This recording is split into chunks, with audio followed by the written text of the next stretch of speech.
एक दिन सुदामा जी ने भगवान से द्वारिकाधीश के साथ समुद्र नहाने जा रहे थे, तो कहा प्रभु तुम्हारी माया क्या है, हम देखना चाहते हैं। भगवान ने कहा स्नान करो, बाद में इसका चर्चा होगी। तो जे ही सुदामा जी ने डुबकी लगाई तो देखा, वो भूल गए कि भगवान श्री कृष्ण साथ हैं। देखा कि वो राज्य में पहुंचे जहां स्वयंवर हो रहा है। अरे ये तो सुदामा जी श्री कृष्ण के मित्र हैं। तत्काल उनका स्वयंवर में स्वागत हुआ और राजकुमारी ने उनको जयमाला पहुंचा, वो वहां के राजा बन गए। अब वो कुछ दिनों बाद संतान उत्पन्न हुई, कई संतानें हो गई।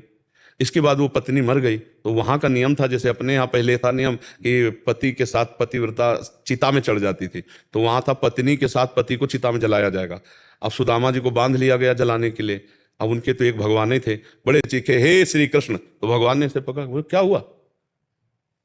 बोले प्रभु, बोले अभी तो डुबकी मारी थी। अब बोले ब्याह हो गया, लड़का बच्चा हो गया, वहां जलाए जा रहे थे। बोले यही मेरी माया है। 2 घड़ी में पूरे ब्रह्मांड को रच दिया, वो परमात्मा है। डुबकी लगाने भर में उनको सब ब्याह हो, सब क्या क्या, ये स्वप्न जैसे ना, ऐसे ही भगवान की माया, ये गेम है माया का। अब बहुत बड़े मायाधीश का गेम है, तो इससे पार होने के लिए उन्हीं की शरण में जाओ। दैवी हृषा गुणमयी मम माया दुरत्तया मामेव ये प्रपद्यन्ते माया में ताम तरन्ति ते। जो इस त्रिगुणमयी माया से पार पाना चाहता है वो मेरी शरण में आ जाए, मेरी कृपा से पार हो जाए। शरण में होकर नाम जप करे तो इस माया का ये गेम है और कुछ नहीं। अपने आप से अपने आप में गेम है। अब अपने आप को इस गेम में आके भूल गया, अब फंस गया। स्त्री पुत्र, ये मेरा, ये मेरा, ये तेरा, ये दुश्मन, ये मित्र, ये अच्छा, ये बुरा, अब ये फंस गया। अब ये फंसाओ तभी हटेगा, एक में आओ। एक परमात्मा के सिवा यहाँ वहां सर्वत्र एक है, गेम हल हो जाएगा। जहां हल हुआ तो जीवन मुक्त हो गए, फिर आपके पास प्रश्न नहीं रह जाएगा, क्योंकि आप जान जाओगे कि आप कौन है और ये सब क्या है। जैसे कांच के महल में आप खड़े हो और कांच कई प्रकार का हो, कई प्रकार का कांच नहीं होता जो चेहरे को लंबा कर दे, छोटा कर दे, टेढ़ा कर दे और जैसे का तैसा दिखा दे, सेम टू।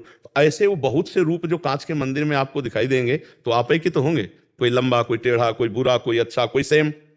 ऐसे ही मायाधीश ने अपने आप को इतने रूपों में, जड़ चैतन्य 84 लाख योनियां, सब पंचभूत, वही बन गया परमात्मा। जब ये ज्ञान हो गया सर्वम खलमिदं ब्रह्म ने नानास्ति किंचन, तो जीवन मुक्त हो गया। उसी में आप भी हैं, आप भी वही हैं, दूसरा कोई है नहीं। अलग अलग मार्गों से चलकर इस गेम को निपटाना है। ये संसार का जो माया में गेम है, इससे निकल जाओ तो जीवन मुक्त, फंस जाओ तो फिर अगला तुम्हें चांस मिलेगा। चांस भगवान देंगे, फिर देंगे चांस कि इस गेम से निकल जाओ।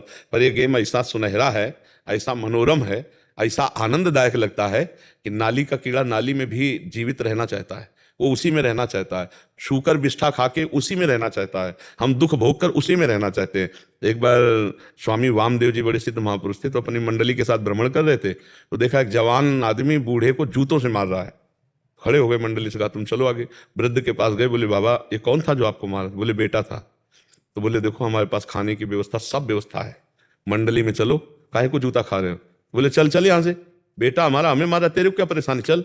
तो उनका कितनी विचित्र भगवान की माया है कि जूतों से मार रहा है लेकिन उसका मोह नष्ट नहीं हो रहा। बुढ़ापे में भी भगवान के लिए वो संत का तिरस्कार कर रहा है, नहीं जाना मुझे। वो कह रहे हर सुविधा है, काहे को जूता खा रहे हो, चलो ना, वृद्धावस्था है, भजन करो चल के, तो चल देना चाहिए। लेकिन मोहाविष्ट मायाग्रसित जीव वह अपने घर में जूते खा के रहना पसंद करेगा, बाहर रबड़ी खा के ले, बाहर जो है विविध से। आप देख लो ना, उसको दीवालों से प्रेम हो जाता है।